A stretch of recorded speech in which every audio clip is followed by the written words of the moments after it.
क्या आपने कभी सुना है दोस्तों कि किसी इंसान ने ताजमहल बेच दिया या फिर संसद भवन बेच दिया?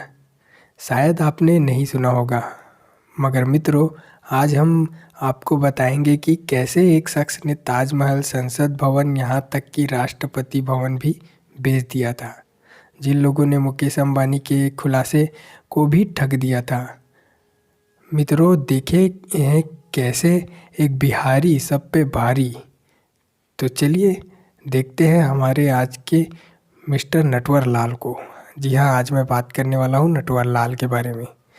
हेलो दोस्तों, मेरा नाम है कामेश योगी और आप देख रहे हैं इंटरनेशनल बायोग्राफी। मित्रों, बिहार में पैदा हुए मिथिलेश कुमार उर्फ नटवर लाल, जो कि प्रसिद्ध है अपने ठगी के लिए। नटवर लाल पढ़ने में बहुत औसत थे। वो जिक्र से ज़्यादा दिलचस्प बोलते थे। उनका जन्म 1 जुलाई 1992 जन्म स्थान बेंगलुरु कर्नाटका में हुआ था। पिता का नाम इंद्रजीत चक्रवर्ती और पेशे से सेना पुरुष थे। माता का नाम संध्या चक्रवर्ती था। भाई का नाम सोविक चक्रवर्ती। नटवर लाल पर केस 125 केस चल रहे थे। नटवर लाल की पूरी मूवी अभी तक बनी हुई है, जिसे राजा नटवर लाल के नाम से जाना जाता है। एक बार नटवर लाल अपनी परीक्षा में फेल हो गए और जिस वजह से उनके पापा ने उन्हें बहुत मारा और नटवर लाल नाराज होकर घर छोड़कर कलकत्ता चले गए। वहाँ पर वे अपनी पढ़ाई भी करते थे और एक सेठ के यहाँ ट्यूशन भी करते थे। एक और छोटा सा किस्सा कुछ यूँ है कि नटवर लाल को एक बार अपने पड़ोसी ने डीडी डिमांड ड्राफ्ट जमा करने के लिए भेज दिया, मगर नटवर लाल ने हस्ताक्षर हूबहू कॉपी कर लिया और पैसे निकाल लिए।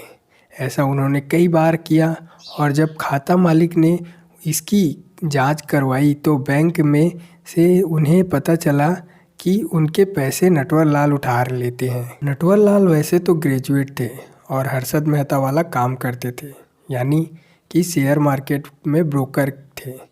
नटवर लाल को आज भी बिहार के लोगों में मिस्टर नटवर लाल कहते हैं, क्योंकि वे लोग नटवर लाल को बहुत मान सम्मान देते हैं। नटवर लाल के ऊपर 52 अलग अलग नामों से 8 अलग अलग राज्यों में 125 से अधिक मामले दर्ज किए गए।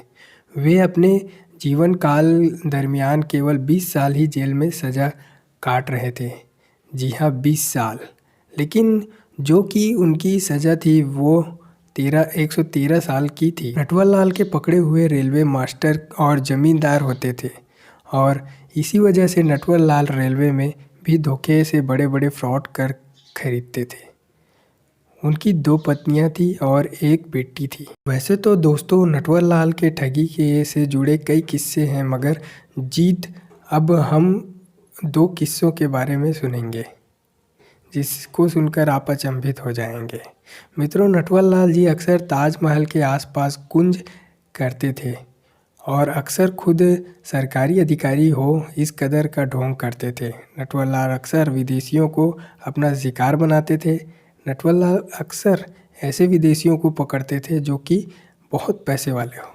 नटवर लाल विदेशियों से उन्हीं बातों में अपनी आर्थिक स्थिति को समझाते थे और फिर उन्हें दावेदार थे कि सरकार ये ताजमहल बेचना चाहते हैं।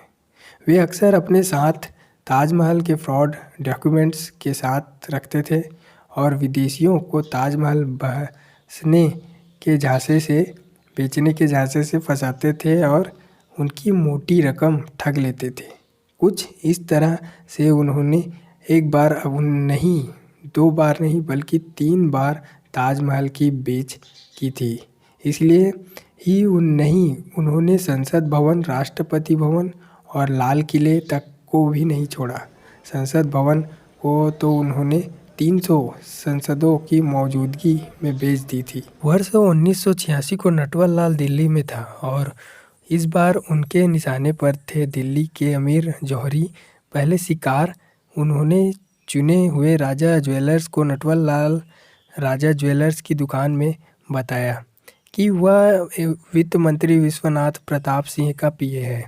नटवर लाल ने जौहरी को बताया कि वित्त मंत्री जी अपने लड़के की शादी के मौके पर कुछ ज्वेलरी खरीदना चाहते हैं और इस काम के लिए उन्होंने मुझे बोला है। नटवर लाल ने ज्वेलरी को देखा, उसी में से कुछ असाधारण दुर्लभ ज्वेलरी को उन्होंने निकाल लिया और ज्वेलरी को कहा कि वह पैक कर दें।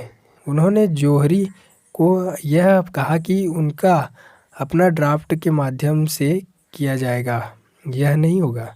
नटवर लाल ने जौहरी को कहा कि वह अपने साथ इन गहनों को ले जाता है और आप अपने 2 आदमियों को मेरे साथ भेजकर उनका ड्राफ्ट दें।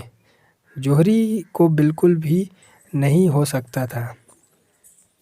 उसने अपने 2 आदमियों को नटवर लाल के साथ भेज दिया।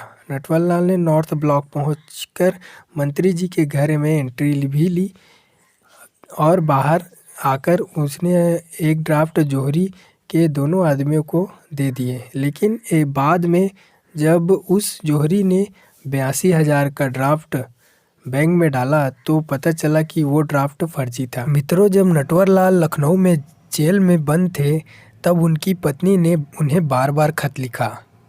नटवर लाल की पत्नी ने एक बार लिखा था कि घर में मोची की बहुत तकलीफ़ दे रही है, खाने के लिए कुछ भी नहीं है, ना पैसे हैं न कुछ है।